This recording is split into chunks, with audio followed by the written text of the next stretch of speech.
This looks like a review on Godzilla, but due to international copyright laws claiming 4 of my last 9 videos, it's not. But I'm gonna rant like it is Godzilla. Though it isn't. I really liked this movie. Godzilla Minus One is about a former kamikaze pilot named Koichi Shikishima, who landed on an island to pull out of his duty.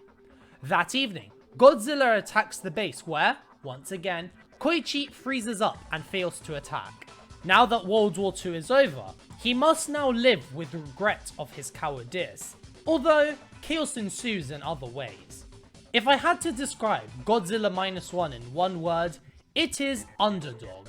Who would have thought that a bloody Godzilla movie would cover mature themes like loss, trauma, and personal accountability better than most movies over the past decade? What should have been 2 hours of filler and CGI just to get the dopamine high ended up being one of the most satisfying and rewarding narratives from the 2020s decade.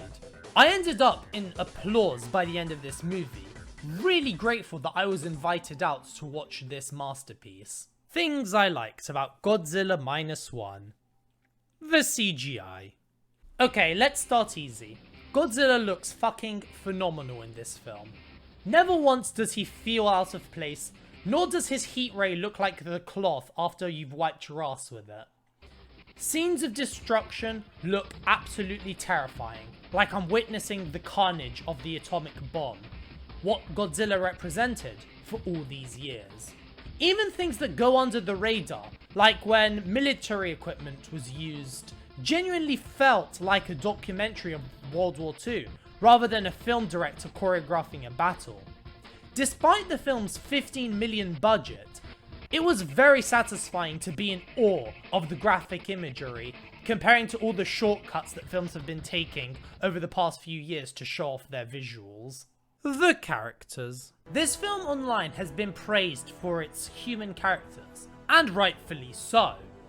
Firstly, the main character, Koichi, is one of the most imaginable characters when it comes down to someone's redemption. Koichi at the start of the movie was shown to be a coward, and immediately faces the consequences of his actions. Watching the mechanics of Odo Island being slaughtered by a gigantic kaiju, and then returning home to hear of his parents' death, destruction of his city, and one of his closest neighbours reminding him of his lack of courage, really sets the tone of this film, cause how much survivor's guilt would you feel in this situation?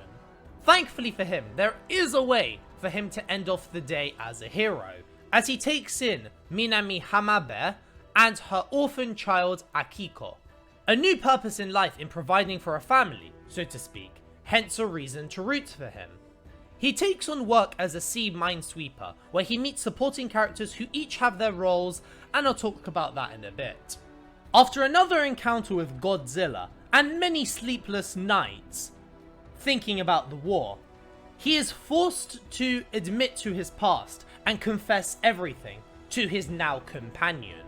Koichi's attempts to heal have been put on hold at this point, because Minami threw him to one side to save his ass and died in the process. How does one recover after experiencing something like that? The movie explores. When a new opportunity arrives to kill Godzilla, Koichi realizes this is what he needs to finally redeem himself. An opportunity to finish what he started. The side characters also have their own roles in the movie, as well as represent some well-placed symbolism. You have Shiro Mizushima, a young crewman who has his own guilt for have never served in the war, expressing lack of honor, despite how dumb and brainwashy this sounds, as our characters point this out to him, that it's nothing to be proud of to be part of war. The captain, Yoji Akitsu, reminds Koichi throughout the movie that he should just live his life, and dying for redemption is a stupid idea. Then there's Genji Noda, the guy who acts like a leader throughout the film, including mustering up the plan to finally defeat Godzilla once and for all. But I'll talk about that plan in a little bit. The human characters in this film are fantastic in engaging the audience, but also making Godzilla look that much more terrifying than he already is. The war themes. The film pulls no punches when it comes down to the theme of war. Let's first start off by saying that director Takashi Yamazaki said that he was inspired to write this film due to the lack of help that governments were giving during the lockdown of 2020. This is apparent how Japan was basically left by themselves to fight off Godzilla, as due to the start of the Cold War, the Soviets and the Americans don't want to interfere in order to not piss each other off. I see a lot of people online thinking to themselves, oh, why didn't you just go anyways, and then the Soviets will confront the Americans, realise there's a massive dinosaur, and then they can work together. But guys, please think about this from a 1950s perspective. You want America, when there are tensions with Russia, to go to the Eastern Front, where Russia will probably assume the worst, and you want them to work together. Really? And also, blatant example of the ostrich effect. The American army's probably thinking, well, Godzilla is not attacking America, so it can't happen to us. Plus, it is a relevant plot point that the Japanese government is hiding the fact that Godzilla exists from the general public. Do you reckon that internationally they would do the same? And if they did, would you think that the American public would approve of military operations in the East where there are tensions and where they just bombed about 5 years ago? Come on, guys. But the main thing that I found the most interesting in this film is that it questions Japan's legacy during the war. There are a few minor things I noticed, but the main one was Noda's speech before the final fight, how Japan's military has been treating lives as disposable, giving examples to kamikaze pilots and plane safety. Very risky thing to do in a Japanese movie.